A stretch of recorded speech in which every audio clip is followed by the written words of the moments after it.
तो दोस्तों आज मैं एक्सप्लेन करने वाला हूँ हाल ही में रिलीज हुई एक साइकोलॉजिकल पोजेशन हॉरर मूवी को जिसका नाम है द इनहैबिटेंट। और सबसे डरावनी बात यह है कि ये रियल बॉर्डन केस से इंस्पायर्ड है, जो कि एक बहुत ही फेमस किलिंग केस है जिसके अंदर पोजेशन का, रिचुअल का और बहुत सारी चीजों का जिक्र है। तो उम्मीद करता हूँ कि आपको ये मूवी और स्टोरी जरूर पसंद आएगी। तो चलिए अब बिना किसी देरी के चलते हैं सीधा वीडियो की तरफ।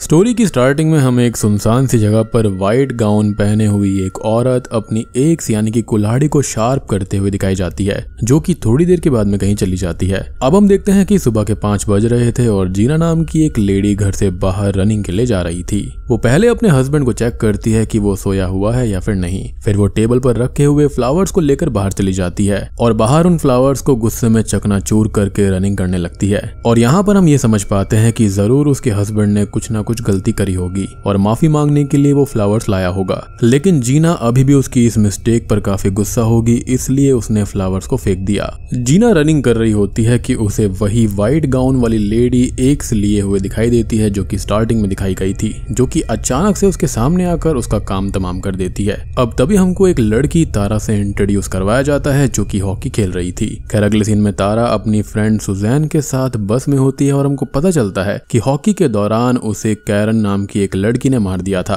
और उसको चोट लग गई थी। हम ये भी जान पाते हैं कि तारा का एक बॉयफ्रेंड है और उसने ग्रेजुएशन के लिए स्टैनफोर्ड यूनिवर्सिटी चूज कर ली है, जो कि उनके टाउन से काफी दूर है। अब हमको एक सीन दिखाया जाता है जिसके अंदर तारा का new born brother baby Jack रो रहा होता है और तभी वहां पर वो एक्स लेकर आती है और उसे मार डालती है। लेकिन ये तारा का बस एक नाइटमेयर था, क्योंकि वो बस में सो गई थी। खैर अब वो घर पहुंच जाती है और बाहर रखे हुए पम्पकिंस को देखकर हम समझ पाते हैं कि ये हैलोवीन के आसपास का टाइम है, मतलब कि अक्टूबर का समय है। खैर घर पर तारा का छोटा सा भाई जैक सेम वैसे ही रो रहा था जैसे कि उसने अपने नाइटमेयर में देखा था। अब वो जाकर उसे शांत करती है और ये बोलती है कि वो उसे कभी भी हर्ट नहीं करेगी। अब जैक के अलावा तारा का एक और 7 से 8 साल का भाई केलब भी होता है। मूवी का सीन यहाँ से शिफ्ट होता है और हम देखते हैं कि जीना के घर में उसकी मिसिंग होने की इन्वेस्टिगेशन चल रही थी। ऑफिसर्स को पता चल गया था कि जीना और उसके हस्बैंड में किसी बात पर लड़ाई हुई थी, तो पुलिस जीना के हस्बैंड मिकायल से इस लड़ाई का रीजन पूछते हैं, जिस पर बताता है कि वो उनकी बेबी सिटर तारा होल्डन को सेक्सुअली प्रोवोकेटिव मैसेजेस भेजा करता था, लेकिन तारा ने कभी उस पर कोई एक्शन नहीं लिया था और अब इसलिए ही पुलिस तारा से पूछताछ करने के लिए निकल जाती है। और ये तारा वही लड़की है जिसके बारे में अभी हमने थोड़ी देर पहले देखा था। अब घर पर तारा संडे को कार मांगती है क्योंकि उसे और उसकी दोस्त सुजैन को बेबी सिटिंग करने जाना था, जिस पर उसकी मॉम उसे जीना के घर बेबी सिटिंग करने से मना कर देती है। तारा बताती है कि उसने बहुत पहले ही उनके यहाँ पर बेबी सिटिंग करना छोड़ दिया है। अब यहाँ पर तारा की मदर एमिली ऐसे ही बोलती है कि जीना ने $1000 बस एक बेबी स्ट्रोलर पर खर्च कर दिए थे और उसके डैड मजाक में ये बोलते हैं कि हमें तो इसकी जरूरत ही नहीं पड़ी, क्योंकि हमने तारा को 6 साल तक क्लोजेट के अंदर बंद करके रखा था। पर यहाँ पर तारा बोलती है कि अच्छा, जैसे कि आपने आंट डायन को रखा था। अब हमको पता चलता है कि फैमिली के अंदर आंट डायन को कोई भी पसंद नहीं करता था। अब एमिली उनसे इस वीकेंड डायन से मिलने जाने का बोलती है, लेकिन उसका छोटा भाई केलब और फादर डायरेक्टली मना कर देते हैं और तारा उठकर वहां से चली जाती है। खैर अब हम ये देखते हैं कि तारा असल में फैशन डिजाइनर थी और क्लोथ्स को डिजाइन करती रहती थी और ये बेबी सिटिंग वाला काम वो टाइम पास के लिए किया करती थी। खैर अब रूम के अंदर वो अपनी फ्रेंड सुजैन से वीडियो कॉल पर बात कर रही होती है, तभी उसका बॉयफ्रेंड कार्ल उससे मिलने आता है, तो तारा वीडियो कॉल एंड करके चली जाती है। अब सुजैन यहाँ पर तारा को बहुत पसंद किया करती थी, लेकिन कार्ल की वजह से कुछ बोल नहीं पाती थी। अब तारा के डैड उससे कार्ल के स्टैनफोर्ड जाने की बात पूछते हैं, तो वो ये बोलते हैं कि लॉन्ग डिस्टेंस ही बताता है कि प्यार है या फिर नहीं। और इसके बाद वो कैरन के पेरेंट्स से बात करने का बोलते हैं, क्योंकि उसने तारा को मारा था और वो कभी भी तारा को कोई हर्ट करे ऐसा नहीं होने देना चाहते, लेकिन तारा इस बात पर मना कर देती है। खैर अब घर के बाहर तारा और उसका बॉयफ्रेंड मेकआउट कर रहे होते हैं कि तभी उसको रूम की विंडो पर कोई दिखता है। उसको ये लगता है कि उस रूम के अंदर कोई है और वो भागकर अंदर चली जाती है, लेकिन अंदर वहां पर कोई भी नहीं था। अब लिविंग रूम के अंदर उसके पेरेंट्स किसी टॉपिक पर बात कर रहे थे कि तभी तारा उनको गुस्से में ये कहती है कि वो उनके रूम में ना आए, और ऐसा बोलकर वो अपने रूम के अंदर चली जाती है। अब उसकी माँ एमिली से बात करने रूम तक आती हैं, लेकिन तारा गुस्से में वहां पर बैठी हुई थी, क्योंकि कोई उसके रूम में हमेशा आकर उसकी चीजों को छूता था और काफी चीजों को गायब भी कर चुका था। पर एमिली ये बताती है कि उसके रूम में उनमें से कोई भी नहीं आता, जिस पर तारा बोलती है कि वो पागल नहीं है, उसने सब कुछ नोटिस किया है। तभी उसकी मॉम उससे उसके नाइटमेयर्स के बारे में पूछती है और बताती है कि उसकी आंट डायन के साथ भी ऐसा ही होता था और ये सब अर्ली एज एज में ही शुरू हुआ था। उसे भी नाइटमेयर्स दिखने लगे थे और वो भी उसकी ही तरह काफी खुश रहा करती थी। और ये सब उनकी फैमिली हिस्ट्री का एक हिस्सा है, एक कर्स है। असल में उसकी मॉम एमिली उनकी फैमिली हिस्ट्री और कर्स को लेकर काफी टेंशन में रहती थी और कोई भी रिस्क नहीं लेना चाहती थी। ऊपर से तारा के नाइटमेयर्स किसी मेंटल इलनेस की तरफ पॉइंट कर रहे थे, या फिर ये चीज कुछ और ही है, तो इसके बारे में तो हमको थोड़ी देर में ही पता चलेगा। एमिली तारा को बोलती है कि मेंटल इलनेस कोई कर्स नहीं है और तारा मेडिकेशन के जरिए इन नाइटमेयर से फ्री हो सकती है, लेकिन तारा इस बात से डिनाई कर देती है कि उसको कोई भी मेंटल इलनेस है ही नहीं और मेडिकेशन के लिए वो मना कर देती है। एमिली उससे कल एक थेरेपिस्ट को मिलने का बोलती है, लेकिन तारा उन्हें रूम से चले जाने का बोल देती है। जिसके बाद में वो गूगल पर बॉर्डन फैमिली कर्स पर रिसर्च करती है, जहां पर उसे अलग अलग आर्टिकल्स में सबकी अलग अलग थियोरीज मिलती हैं। कुछ के अनुसार ये एक बाइपोलर डिसऑर्डर है, मेंटल इलनेस है, या फिर कुछ के अकॉर्डिंग ये एक डिमोनिक पोजेशन है। अब यहाँ पर तारा लिजी की इमेज देख रही थी कि तभी एक पल के लिए उसकी आंखें काली दिखाई देती हैं और वो लैपटॉप बंद कर देती है और उसके बाद में वो किसी कॉस्ट्यूम की सिलाई करके सो जाती है। वहीं दूसरी तरफ हम सुजैन को उसके रूम में तारा की कॉस्ट्यूम्स के साथ ही खुद को प्लेजर देते हुए देख पाते हैं, यानी कि वो तारा के प्यार में ऑब्सेस्ड हो चुकी थी। खैर अब रात में तारा को कोई बुलाता है, जिससे वो उठ जाती है और उसे अपने रूम के अंदर डिमोनिक पोजेशन के अंदर लिजी दिखाई देती है, जिसकी आंखें पूरी तरह से काली थी और उसने एक व्हाइट गाउन पहन रखा था। तभी तारा ये बोलती है कि वो सच नहीं है, लेकिन लिजी तारा को एक यानी कि कुल्हाड़ी देकर ये बोलती है कि यदि ये सच नहीं है तो वो इससे अपने भाई को मार दे। लिजी एक्स को उठाती है, लेकिन वो उसके ही पैर में लग जाता है। अब वो बाहर लिविंग रूम के अंदर उसके पेरेंट्स के झगड़ने की आवाज को सुनती है, जिसके अंदर उसके डैड ये बोल रहे थे कि थेरेपी से कुछ भी नहीं होगा, ये आंट डायन पर भी काम नहीं किया था। लेकिन तभी एमिली ये कहती है कि वो उसकी बहन को बीच में ना लाए और तारा बाथरूम में चली जाती है और वहीं पर सो जाती है। सुबह उसकी मॉम गेट नॉक करके उसको उठाती है और हम देखते हैं कि तारा को रात में एक से जो चोट लगी थी वो एकदम रियल थी। अब तारा थेरेपिस्ट के पास में जाती है, जहां पर वो उनसे आंट डायन के बारे में बताती है, जिन्होंने अपने ही बच्चे को सफोकेट करके मार दिया था और वो भी बस 16 साल की उम्र में। अब थेरेपिस्ट उसे ये बताती है कि उसे स्टार्टिंग स्टेज का स्किज़ोफ्रेनिया हो चुका है, जिसके अंदर उसे गुस्सा,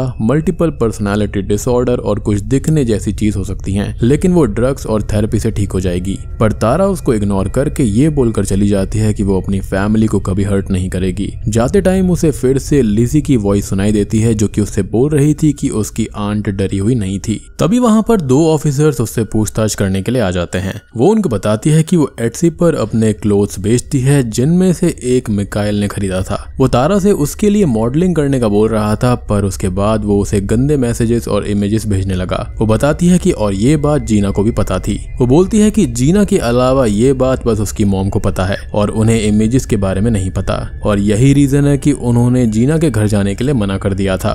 अब घर पर मिकाइल ने तारा की जो ड्रेस ऑर्डर करी थी वो उसके जरिए खुद को प्लेजर देता है। अब हमको कैरन अपनी फ्रेंड के साथ घर जाते हुए दिखाई देती है, लेकिन आगे उनके घर डिफरेंट डायरेक्शंस में थे, इसलिए कैरन जंगल के रास्ते शॉर्टकट ले लेती है। जाते हुए उसे कुछ आवाज सुनाई देती है, लेकिन कोई भी दिखाई नहीं देता। तभी वही व्हाइट गाउन वाली लेडी आकर एक से उसकी एक उंगली अलग कर देती है और फिर बहुत बेरहमी से उसको मार देती है। अब घर पर तारा अपनी एक कॉस्ट्यूम के अंदर सिलाई लगा रही होती है कि तभी वहां पर सुजैन आ जाती है। वो तारा की सिलाई और बुनाई की काफी तारीफ करती है और बोलती है कि काश उसके अंदर भी ये स्किल्स होती। खैर अब वो तारा से पूछती है कि क्या वो ठीक है, तो यहाँ पर वो ये बोलती है कि उसे ये लगता है कि वो अपनी फैमिली को मार डालेगी, क्योंकि उसे ऐसे नाइटमेयर्स आते हैं और ऐसा एक कर्स उसकी फैमिली के अंदर काफी टाइम से चलता आ रहा है। लेकिन सुजैन इस चीज को हंसी में टाल देती है कि हाँ, जैसे कि हर टीनेजर मारता है। पर तभी तारा बोलती है कि नहीं, उसे रियल में ऐसा लगता है और वो सुजैन से ये किसी को भी ना कहने को बोलती है। वो ये बताती है कि उसे ऐसा सपना आया था, उसे लगता है कि वो ठीक है, लेकिन पर इन सब नाइटमेयर्स के बाद वो डर गई है। सुजैन उसको अब चिंता ना करने को बोलती है और मजाक में कहती है कि हर टीनेजर एक पॉइंट पर अपनी मदर को मारना चाहता है, क्योंकि ऑब्वियसली वो हमें बहुत टोकते हैं और रोकते हैं, और इस बात पर दोनों हंसने लगते हैं। ये सारी बातें उसकी मॉम बेबी मॉनिटर के जरिए सुन रही थी और काफी टेंशन में दिखाई दे रही थी। अब अगले दिन तारा के सबसे छोटे भाई जैक को फीवर आ जाता है, इसलिए उसकी माँ एमिली उसे अकेले ही आंट डायन से मिलने जाने के लिए बोलती है। पर तारा अकेले जाने से मना कर देती है, लेकिन तभी एमिली सुजैन को भी साथ ले जाने को बोलती है, क्योंकि डायन को पता था कि आज वो लोग उससे मिलने आने वाले हैं और एमिली उसको डिसअपॉइंट करना नहीं चाहती। और ऐसी ही एक कॉन्वर्सेशन हमने स्टार्टिंग में सुनी थी, यानी कि उसके हस्बैंड ने वहां जाने के लिए हाँ कर दिया था, लेकिन अनफॉर्चुनेटली एमिली वहां पर नहीं जा सकती। अब तारा अपनी माँ से ये बोलती है कि उन्होंने अपने बच्चे को मार दिया था और इसलिए उनके बारे में इतना सोचने की जरूरत नहीं है, लेकिन एमिली उससे डायन को मर्डरर बोलने से मना करती है और उससे मिलने जाने के लिए कहती है। तारा जाने के लिए निकल ही रही होती है कि तभी वहां पर वही 2 ऑफिसर्स कैरन के मर्डर की इन्वेस्टिगेशन के लिए आ जाते हैं और वो तारा पर इन मर्डर्स के लिए शक कर रहे थे क्योंकि वो जीना और कैरन दोनों को जानती थी। और सबसे बड़ी बात कि कैरन ने यहाँ पर तारा को परेशान भी किया था, उसको चोट भी पहुंचाई थी। तो उनको लग रहा था कि तारा के पास सारे रीजंस हैं ऐसा करने के लिए। पर तभी उसकी माँ ये बोलती है कि जीना का हस्बैंड मिकाएल और जीना दोनों ही कैरन को जानते थे क्योंकि कैरन पहले उनके यहाँ पर बेबी सिटर थी। खैर अब ऑब्वियसली शक के बिहाफ पे तो आप यहाँ पर अरेस्ट कर नहीं सकते। तो उसके बाद में तारा सुजैन के साथ कार से आंट डायन से मिलने निकल जाती है। सुजैन बोलती है कि उसे कैरन के गुम होने का कोई भी दुख नहीं है क्योंकि वो तारा को बुली किया करती थी, लेकिन यहाँ पर तारा थोड़ी सी टेंशन में थी। और शायद से आप लोग ये सोच रहे होंगे कि उसकी आंट डायन किसी घर वगैरह में रहती है, राइट, लेकिन ऐसा बिल्कुल भी नहीं है। अब वो दोनों साइकियाट्रिक हॉस्पिटल के अंदर डायन से मिलने जाती हैं तो हम डायन के फेशियल एक्सप्रेशंस को चेंज होता हुआ देखते हैं। हो सकता है कि उसने कुछ नोटिस किया हो या फिर वो जस्ट अपने सिस्टर के ना आने से डिसअपॉइंटेड थी। खैर डायन तारा को बोलती है कि उसके अंदर इस बार कुछ डिफरेंट है जो कि उसने पहले कभी नोटिस नहीं किया। वो बोलती है कि फिलहाल तारा के फेस का जो लुक है ना वो उसने खुद के अंदर देखा हुआ है। वो कहती है कि उनकी फैमिली की औरतें एक एज में लेजी से मिलती हैं। इनफैक्ट उसकी माँ एमिली को भी वो दिखी थी। डायन ये भी बोलती है कि लेजी ने उससे ये भी बोला था कि वो अपना ब्लेम एमिली पर डाल सकती है। वो कहती है कि जरूर तारा के थॉट्स बहुत डार्क होंगे और शायद इसलिए ही ऐसा हुआ होगा। पर तारा कहती है कि वो डायन के जैसी नहीं है। पर वो बताती है कि उसने अपने बच्चे को सफोकेट नहीं किया था बल्कि एक से मार डाला था, लेकिन डायन को ऐसा करना बिल्कुल भी याद नहीं था क्योंकि वो बेहोश हो गई थी। वो कहती है कि तारा के अंदर भी सेम इविल बसा हुआ है जो कि उसके अंदर था, यानी कि उनके अंदर डार्कनेस है, उनके थॉट्स काफी नेगेटिव हैं। और ऐसे ही थॉट्स वालों को लिजी यहाँ पर सम काइंड ऑफ पोजेशन में डाल देती है और ये उसके खून में है। तारा कहती है कि वो नर्क में जाएगी, जिसके बाद डायन उस पर चढ़ जाती है और एक नर्सरी राइम गाने लगती है जो कि लिजी गाया करती थी। अब तभी डायन को नर्स पकड़ कर ले जाती है और तारा घबरा कर बाहर आ जाती है, जहाँ पर वो सुजैन को ये सब बताती है। अब घर आकर तारा गुस्से में अपनी मॉम से ये बोलती है कि उन्होंने उसको क्यों नहीं बताया कि डायन ने अपने बच्चे को एक से मारा था, उन्होंने उससे झूठ क्यों बोला। और उसकी मॉम इस बात का कोई भी रिप्लाई नहीं देती। खैर अब सेम नाइट कार में बैठे हुए तारा के डैड को साइकियाट्रिक वार्ड से फोन आता है, लेकिन वो उसको पिक नहीं करते। तभी उनके सामने एक डरावनी लेडी आ जाती है जो कि हैलोवीन गेटअप के अंदर एक गर्ल थी। अब यहाँ पर तारा के डैड टेंशन में ड्रिंक कर रहे थे। वहीं घर के अंदर तारा एमिली से हेलुसिनेशंस का पूछती है। डायन ने ये बोला था कि ये हेलुसिनेशंस जिसके अंदर लिजी दिखाई देती है वो उसकी मॉम को भी होते हैं, पर एमिली इस चीज के लिए साफ साफ मना कर देती है। वो बताती है कि डायन को अकेला ना फील हो इसलिए उसने डायन को कंपनी देने के लिए झूठ बोल दिया था, क्योंकि वो उसकी एक लौती सिस्टर थी जिसका छोटी एज के अंदर ही एक बेबी भी मर गया था। और ऊपर से ये हेलुसिनेशंस का आना और इस चीज से वो अकेली हो जाती, इसलिए उसने ये झूठ बोला था। वो तारा को बताती है कि डायन ड्रिंक करके बेहोश हो जाया करती थी और ऐसे ही उस दिन वो अपने बेड पर ड्रिंक करके बेहोश पड़ी हुई थी। उसके हाथ में एक एक्स भी थी, यानी कि कुल्हाड़ी थी, और उसके साइड में बेडशीट पर बहुत सारा खून और उसका बच्चा पड़ा हुआ था। तभी तारा के डैड घर आ जाते हैं और एमिली तारा से ये बात सीक्रेट रखने का बोलकर वहां से चली जाती है। अब तारा फिर से बॉर्डन फैमिली मर्डर्स के बारे में रिसर्च करती है और उसे इसके लिंक किसी गोस्ट या फिर पैरानॉर्मल एक्टिविटी से मिलते हैं, जिसके बाद वो लिजी के घर जाने का डिसाइड करती है जो कि अब एक म्यूजियम बन चुका था और वहां पर सियोन्स भी परफॉर्म किया जाता था, यानी कि रिचुअल किए जाते थे। तारा सुजैन को इसके बारे में बताती है, लेकिन वो उसे हर्ट नहीं होने देना चाहती थी, इसलिए वो उसे वहां जाने से मना करती है, जिस पर तारा फोन काट देती है। अब वो अपनी और तारा की हैप्पी फोटोज को देखकर खुद को हार्म करने लगती है और सुजैन तारा को नहीं बता सकती थी कि वो उसे कितना पसंद करती है, इसलिए वो हमेशा खुद को ही कट्स लगाकर हार्म किया करती थी, क्योंकि कहीं ना कहीं वो खुद को इस चीज के लिए गिल्टी मानती थी, यानी कि उसको खुद का ही लेस्बियन होना यहाँ पर मंजूर नहीं था। अब अगली सुबह मिकाएल अपने बेडरूम में होता है कि तभी कोई गेट पर नॉक कर रहा होता है। उसको लगता है कि ये कोई बच्चा है और वो उसको 10 मिनट रुकने का बोलता है, लेकिन गेट पर फिर से कोई 2-3 बार नॉक करता है, जिससे कि वो गुस्से में गेट खोलने जाता है, लेकिन वहां पर कोई एक से उसका मर्डर कर देता है। वहीं पर अब तारा सुजैन के घर जाने का बोलकर घर से निकल जाती है और अपने बॉयफ्रेंड कार्ल के साथ लिजी के घर यानी कि म्यूजियम के अंदर एक नाइट स्टे करने के लिए पहुंच जाती है। यहाँ पर वो स्टे के लिए जानबूझकर लिजी का ही रूम लेती है। अब म्यूजियम की लेडी ये बताती है कि वो लोग आज रात 8 बजे एक सियोन्स को परफॉर्म करने वाले हैं और यदि वो लोग इंटरेस्टेड हैं तो उसमें आ सकते हैं। अब यहाँ पर तारा को लिजी की वॉइस सुनाई देती है जो कि उसको बुला रही थी।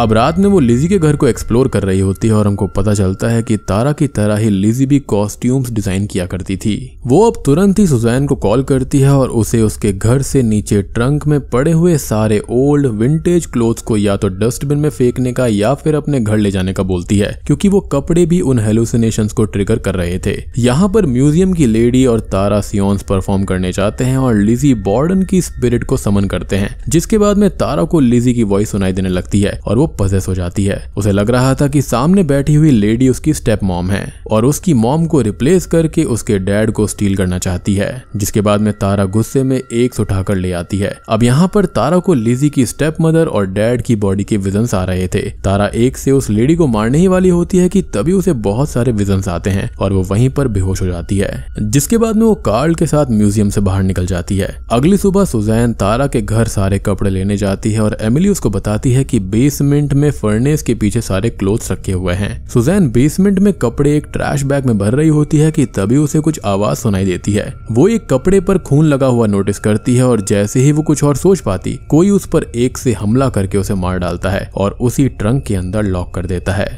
इसने अच्छा प्यार किया, यहीं पर उसकी समाधि बन गई। खैर तारा घर वापस आते टाइम सुजैन को कॉल कर रही होती है, लेकिन वो फोन पिक नहीं करती और करेगी भी कैसे, वो तो ऊपर पहुंच चुकी है। खैर उसके डैड भी दूसरी तरफ एमिली को कॉल करते हैं और वो पिक नहीं करती, इसलिए वो वॉइस मैसेज में इस कर्स और घर आकर तारा को ठीक होने में हेल्प करने की बात बोलते हैं और घर के लिए निकल जाते हैं। खैर पुलिस को जीना और मिकाइल की बॉडी मिल जाती है। मिकाइल की बॉडी के पास एक वाइट ड्रेस भी रखी हुई थी, यानी कि जीना भी मारी जा चुकी है। वहीं तारा को घर के बाहर सुजैन की कार दिखती है जिसके अंदर कोई भी नहीं था। वो सुजैन को कॉल करती है तो उसे उसके फोन की आवाज बेसमेंट से आती है। अब वो सुजैन को और घर पर अपनी माँ को आवाज लगाने लगती है, लेकिन कोई भी रेस्पॉन्स नहीं देता। तो वो डर कर अपने छोटे भाई जैक को ढूंढती है जो कि अपने झूले में नहीं था, लेकिन तभी उसे उसका भाई केलब अपने छोटे भाई जैक के साथ ऊपर एटिक में एक बैट लिए मिलता है। वो तारा को बताता है कि सुजैन बेसमेंट में पड़े हुए ट्रंक के अंदर है और वो मर चुकी है। केलब को घर में किसी की आवाज सुनाई दी थी, इसलिए वो जैक को लेकर एटिक में छुप गया था।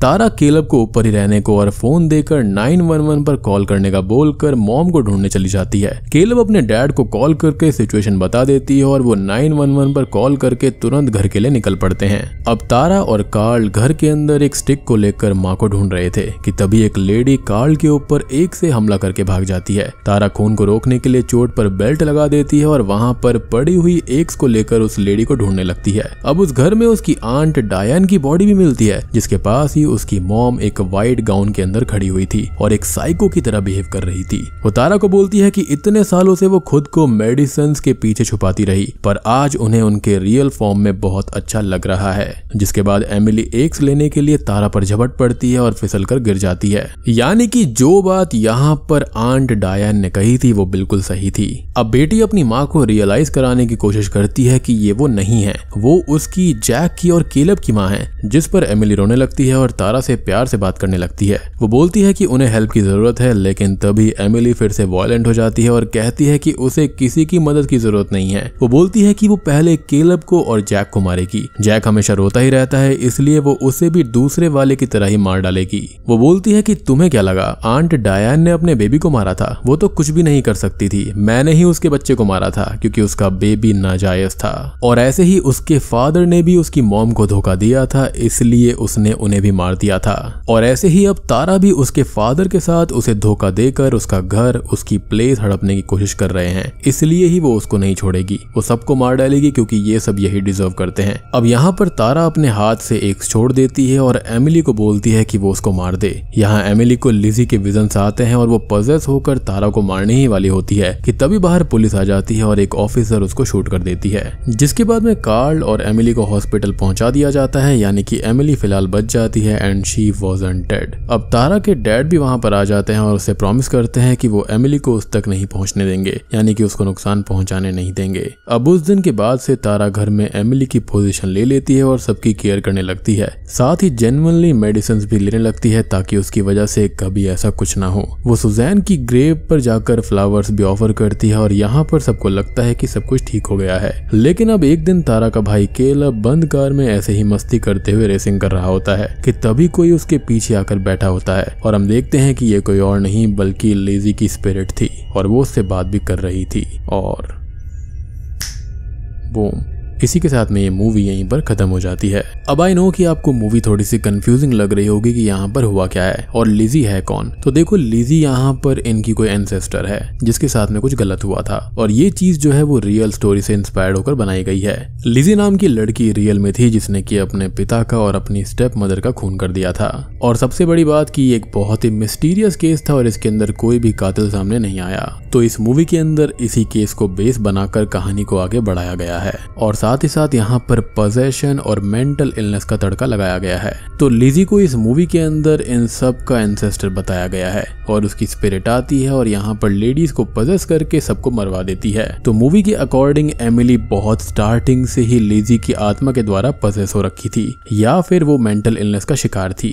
अब देखो, जीना का जो हस्बैंड था वो यहाँ पर गलत आदमी था। उसके मन में दूसरों के लिए यानी कि दूसरी लड़कियों के लिए गलत गलत फीलिंग्स थी और जीना भी इस चीज को दबा कर रखती थी, जिसकी वजह से एमिली उन दोनों को मार दिया होगा। एमिली की बहन डायन भी साइकेट्रिक हॉस्पिटल से भागकर यहाँ पर आई थी एमिली को रोकने के लिए, लेकिन उसने डायन को मार दिया। लेकिन आप ये सोचेंगे कि डायन को मारना और उसके बच्चे को मारना एमिली ने ऐसा क्यों किया होगा। तो उसको यहाँ पर या तो ऐसा लगता था या फिर ये रियल में ऐसा हुआ था कि जो एमिली के फादर थे ना, उसका अफेयर अपनी ही बेटी डायन के साथ में था और जो बच्ची थी वो किसी और की नहीं, उसके खुद के पिता की थी। इसलिए ही एमिली ने यहाँ पर उसको मार दिया और वो अपनी बेटी को भी इसलिए ही मारना चाहती थी क्योंकि उसको ऐसा लगता था कि तारा का अफेयर अपने खुद के पिता के साथ में है। अब यहाँ पर ये सारी चीजें कंफर्म नहीं है, लेकिन उसको ऐसा ही लगता था, यानी कि उसको जहां भी ऐसा दिखता कि कुछ भी गलत हो रहा है वो सबको मार रही थी। तो अब ये उसने या तो लिजी के पोजीशन में आके किया या फिर उसने खुद की मेंटल इलनेस के चलते किया। और मुझे तो पर्सनली ऐसा लगता है कि जो लिजी है ना, वो यहाँ पर एक मेंटल इलनेस को दर्शाती है। बात रही कि उसने सुजैन को क्यों मारा, तो यहाँ पर उसको उसके कपड़े मिल गए थे जिनके ऊपर खून के छींटे थे और वो जानती थी कि अब सुजैन सबको सब कुछ बता देगी, इसलिए उसको भी मारना पड़ गया। बात रही कैरन की, तो उसको भी उसी ने मारा होगा क्योंकि उसकी बेटी के साथ में वो गलत काम कर रही थी, यानी कि उसको बुली कर रही थी। तो दोस्तों, ये थी द इनहेबिटेंट्स मूवी की कहानी। उम्मीद करता हूँ कि आपको ये पसंद आई होगी। पसंद आई है तो वीडियो को लाइक कर देना, चैनल के ऊपर नए हैं तो सब्सक्राइब कर लीजिए। तो मैं आप सबको मिलता हूँ अगली वीडियो के साथ में, तब तक के लिए